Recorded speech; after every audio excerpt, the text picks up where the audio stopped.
Hello, everybody, and welcome back to the lab. With me today, I have Brandon Weirig, and today we're going to be diving into one of the biggest mistakes that's still honestly way too common in sports training, which is misguided conditioning. So, my first question is, why are baseball players running poles instead of maybe working on sprints? Why are track sprinters grinding through long distance runs, when their event lasts, maybe seconds? And too often, athletics and athletes are really put through conditioning that doesn't really actually match the demands of their sport. That's why today I've brought Brandon here again to help me kind of break down how to properly match, the sport specific need to the actual conditioning that should be performed with your athlete. We want to optimize performance. We don't want to be breaking these kids down. So if you're a coach, you're an athlete, maybe you're just a training nerd, this one's going to change the way you kind of think about, programming your conditioning. So let's get into it. All right, Brandon. How we I, want to start this? I was I going to say, mean, where are you going to go, man? I'll just keep it simple. We can go track. Okay. I had a nice little rant last week Hmm. because I got a decent amount of track athletes that come into the gym and stuff, and they're telling me how they're 100, 200, 400 runner, and they're just running miles. Their cool down or their hard workout is a 2 mile run because for whatever reason their coach thinks they need to have an aerobic capacity to run a 60-second or less race. So that's really where it came from. I mean, it's kind of been a common thing. Coaches are kind of old school and they think that the more in shape they're going to be, the faster they're going to be, but that's just not how the physiological of it works. You want to be faster, you got to work on top end speed, max power output exercises. If you train the long game and you're doing slow movements, you're going to be slow. And that's just how the body's going to respond to it. So I kind of went on this rant about how if you want to have a faster, I just used a 400 runner. So we did max speed and then speed reserve. So if you can, I use an example of if you have a guy that can top end speed at 20 miles an hour versus a guy whose top end speed is at 17 miles an hour, and kind of broke off like just percentages just to keep it really simple for the general public to understand. Hmm. But if you start a 400 at a 95% uh, intensity, the 95% intensity, I don't know what the exact number is off the top of my head, but it's probably around a 19 miles an hour for the guy who has a top end speed of 20. It's around like 16, 15, 9, 16, whatever it may be for the guy that has a top end speed of 75 or at 17 miles an hour. And if you just kind of use percentages around the 400 to where they should be, so you attack the curve, the first curve, and you might do like a little bit of a slow down to a 90, 85, 90 back float. And then when you hit that 200-meter mark, you're slowly just gradually increasing. When you hit that last 120, doesn't matter if you're an insane shape distance runner or doesn't matter if you're going to be lactic. It's going to start there. Hydrogen ions are building up because you're pushing the threshold for at that point around, depending on what your time is, 40, 35, 40 seconds, probably 40 to 45 seconds coming into the backstretch. Anytime you're doing anything for that long at max output, the body's not going to like it. So it's just going to start shutting down. You're going to hit that brick wall, doesn't matter what shape you're in. So the last stretch is all you got. And I ended up calculating it as a few, even the guy who has a top end speed of 20 miles an hour would have to go down to like a 70 or a 65% of his top end speed. And then the 400 or the 17 miles an hour guy would have to drop down to like an 80% for them to, be at the same speed. And if you're a decent 400 runner, you're not dropping down that low. No, So that's a quick, I say, dang, you had that like ready to like, go. I was ready to go, man. Friday. No, I love it. No, that's man. So when you start looking into the different aspects of conditioning, then if you have someone who's like, let's say, a multi-sport athlete, and you have them like, let's say, they're doing cross country and playing soccer, how do you go about, mix and matching conditioning based around that type of an athlete? Well, soccer is the hardest sport to train for. Hmm. You can cover a 5K in a match, and then the game is won and lost on speed. True. So the you're going to get really good. There's going to be a base.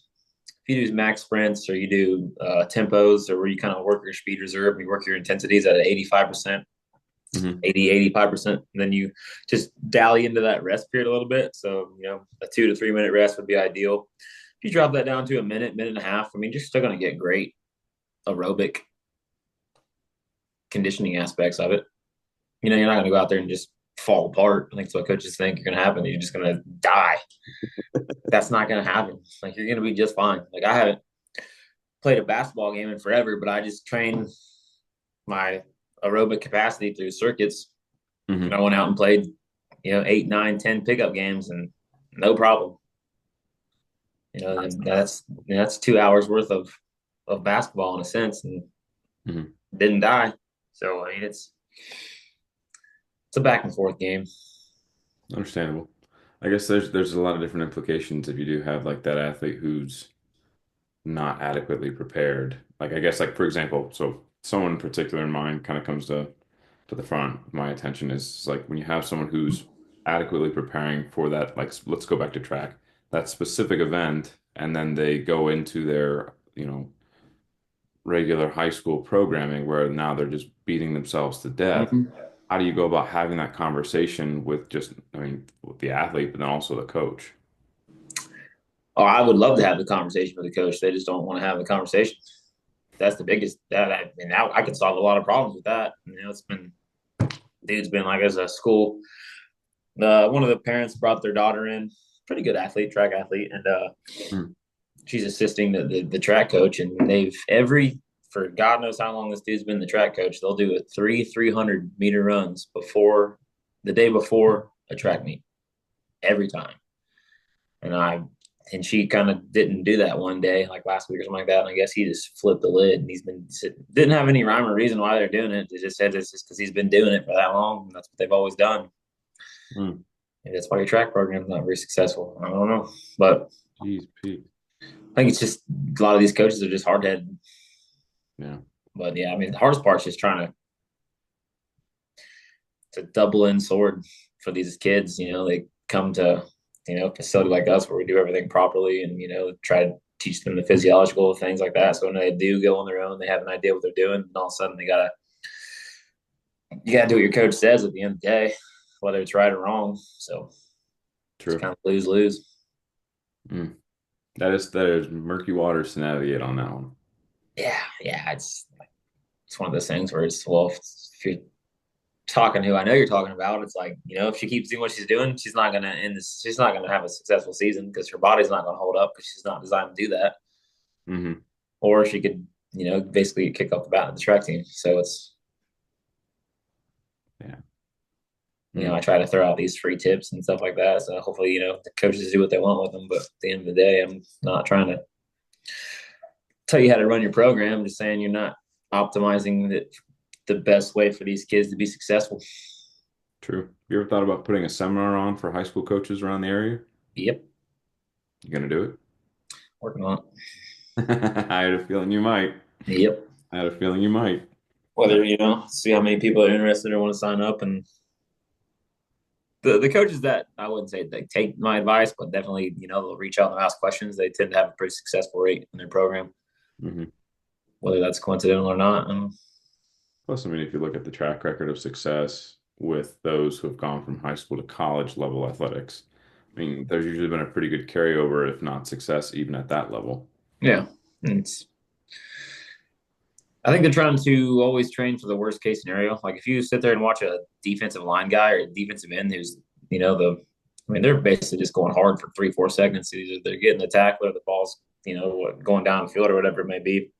So you watch these D ends, for instance, who got a, hard rush to the quarterback on the outside edge, Hmm. 13, 14 play drive. I mean, they're gassed. And then when they go to the sidelines, I mean, that happens like what, once or twice in a football game. Yeah. So are you going to sacrifice his max power output to try to get him a little slower to accommodate that thing that happens maybe once or twice a football game. And I think some of these coaches are just, oh, he's out of shape, he's tired. And it's like, dude, no, it's not how this game's played. If all of a sudden you trade him in a different way to become slower and less powerful, he doesn't have a job. Yeah.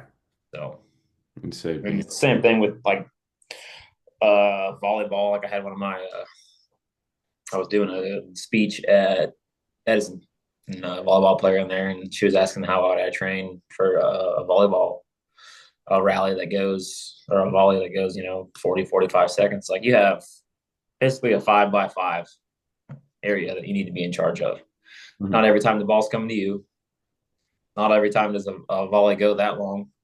So, Hmm. you can do, 15, 20-second intervals for, 14, 15 rounds, Hmm. 30, 35-second rest in between to kind of mimic time the ball gets, back to the official and they blow it over, exercise bike, a 10, 15-second sprint with an Hmm. accommodated rest. I mean, that's all training the same system, plyometrics. It's all, I promise you, you're not going to get dead gassed, exhausted because you had to, move by a 5 by 5 space for 30 seconds Well, if you're training in that situation. when you have these kids who don't necessarily have the background that you do, how would you put that in layman's terms? Like, when with how would you make them like find even ground for like communicating the importance of having, efficient conditioning for what they need to be able to do? I always tell them just give me a month. Mm. You'll see the difference in no time. Whether you might feel a little bit more tired, but your movement's quicker, you're more explosive, and you got to learn how to take advantage of when your rest periods are there. And some people they just don't do that. They're running around or it's like the games it stops. Try to calm your breathing down. Just little things like that. Just how fast can you get your heart rate down, and that's what we do during our training styles. Is Hmm. you're going to be explosive. 10, 15, 20 seconds, whatever it may be. Whenever you get that rest, do whatever you can to just calm your body down. So that brings up a good point about, we always talk about like the intensity of when you're actually working within that interval or within the split that you have to work in, but no one ever really talks about making the recovery aspect as efficient as possible. So Mm-hmm. let's go into that a little bit more. What do you mean by that exactly? Well, the recovery aspect. Yeah. Why Well, I is mean, that so important? that's a time where everybody's got their own way to recover. Well, that's the hands on the head. That's not the most ideal way to recover. But if that's something you feel like you're getting a good recovery from, then whatever you got to do. Like whenever my kids are obviously you can't do it in the game, but for like whenever it's a hard workout, if you feel like you need to, take a knee or kind of just lay down for a sec, whatever you feel like you need to do to get your body ready for that next rep or set, I'm all game for it. Obviously, whenever we get to more closer to the game like scenarios, Hmm. hey, you got to, if you lean over, I don't give a shit, you know, Hmm. do whatever you got to do to, and I'll even put like we don't have like heart rate monitors, but I'll have some of my athletes put my like watch on. It's not accurate, but I do want to see that heart rate drop. So we'll end up saying, okay, you got 4 sets. You're gonna do, 30 seconds on as hard as you can, and your next set's not gonna go until your heart rate gets under like 150 beats or whatever it may be, 140 beats. But I need to get that. I want to see how fast you can get that beats down. So I'm gonna give you a minute and a half window for you to figure out how to get your heart rate down that low. It's gonna be a reasonable time, but if you don't figure it out, I'm gonna keep adding sets. Type. Am I going to really add sets? Probably not. But like, you watch really how fast, like how kids, like they'll sit there and they'll actually like focus on their breathing. They'll figure out what they need to do. That's going to help them get their body to calm down. So when that next interval goes, they're able to get that heart rate back up to, 180, 190, 85, 90% of what their heart rate max is. So, Huh, that's a good point. Okay. yeah. Heart rate recovery is actually a very Mm-hmm. wonderful modality to use. Mm-hmm. It's not something I can use a lot because I don't have like one Apple Watch and Yeah. might consider, getting some heart rate monitors and like hook it up to my iPad and things like that. But Yeah. Like the polar heart rate monitor that you mm-hmm. those are Something quick, fantastic. yeah, cheap, not inexpensive, and it's a different tool in the toolbox. Yeah. No, that's Not fantastic. everybody has that problem, I guess, in a sense, but there are kids that have the exercise induced asthma, so it's all about just hey, calm down, breathe, things like that. Yeah, no, no, that's important. I mean, bringing yourself up is one aspect of it, but be able to bring yourself down is a whole different game. Mm-hmm. If you have that person who's um, I guess when you're kind of going through like the first initial stages of that, how closely are you monitoring that? Are you Right, right there every time. right there every time? Okay, that's kind of Mhm. what I figured. I was Yeah. just curious. What's like a grace period for like if they don't get it within like let's say like how many weeks are you looking for if like they're not picking it up? 3 to 4. 3 to 4. Okay, Mm. enough time for change. Usually that next week they're going to figure it out. First time is always a shock. Second time you know what's going in. It's like the first time you ever in like in a varsity sporting event, dude. They know the Yeah. anticipation is higher than what the actual game is. Yeah, so it's kind of like anything else. You kind of get to that second, third game, and you just kind of just start zoning shit out, and you're there. Okay. Damn. I think it'll be good for kids to start getting into that. Not even just the kids. I think anyone in training in general should start getting like I feel like everyone focuses, we talk about strength and conditioning, but no one ever really talks a lot about conditioning, right? We Mm. talk about like the strength lifts, we talk about the different forms of like hypertrophy, power production, strength, but we never really go into like the deep weeds on how conditioning needs to be programmed. And I think you do a pretty good job of that. You know, Um, we try to do a lot of our conditioning lifting at the same time. So if you do like your dynamic leg day, you're mhm, hitting 6 sets of 3 or 6 sets or 8 sweat anywhere from 8 to 12 sets of 3, mhm. maybe with a plyometric superset, and then you get a 30-second or a 40-second window. So if you're a football player, you're basically doing 3 4 reps of squat at max speed. That's 5 6 seconds. That's about an average football play. Mhm. And you get a play clock's 40 seconds, so it doesn't take a rocket science to figure out that hey, it's going to kind of correlate. You say it doesn't take a rocket scientist, but yet we still see the same Hey, mistakes being made. well, one thing is I wish I had more information on it. I saw this the other day. It was with March Madness coming around. I don't even know if it's true or not, but like they said, the average Houston men's basketball time is a mile. It's like 5:18, Jeez. which is impressive as shit. And for That- anybody, but you got six, 7 guys at probably 2:20, 2:15, whatever they are running. Supposedly 5:18 miles. But the average team is a 5:18. So Jeez, Peace. I did not realize that was that fast. Holy crap. yeah, it's moving. That is moving. And I don't know if they train anaerobically and then they apply it to the mile, or if I wouldn't assume that they train mileage, but it'd Yeah. be interesting to find out more details on that. I just saw that like yesterday or something like that. I'll have to look into that more. That's actually pretty sweet to see. Yeah.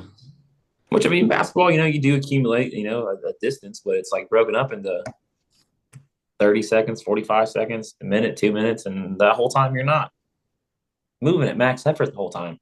Yeah. You're shifting in a defense, or you're jogging up and down the court, or you're sitting there waiting for the offense to get set. I mean, people act like that. You're for that 2 minutes, you're just going balls to the wall, which is not hardly ever the case. No.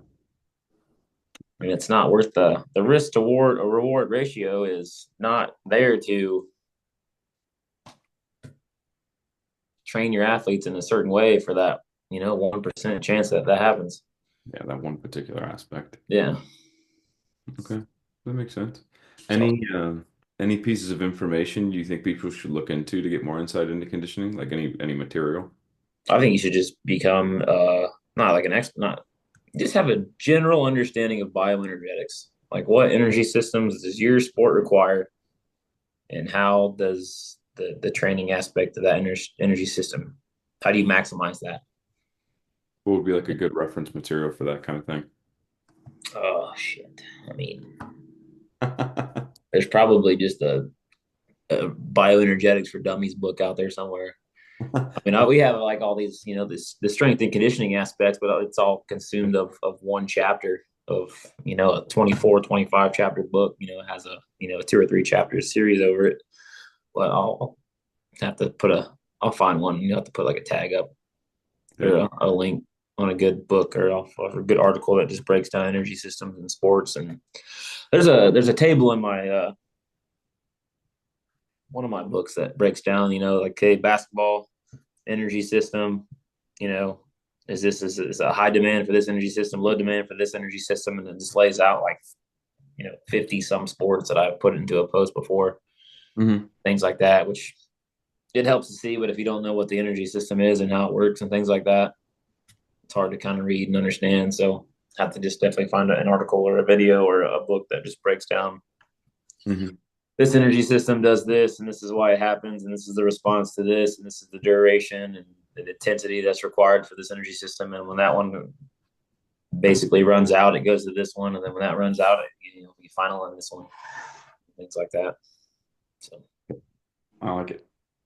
Now, if you guys are looking into just like I guess a general, the Essentials of Strength and Conditioning has a little bit in there.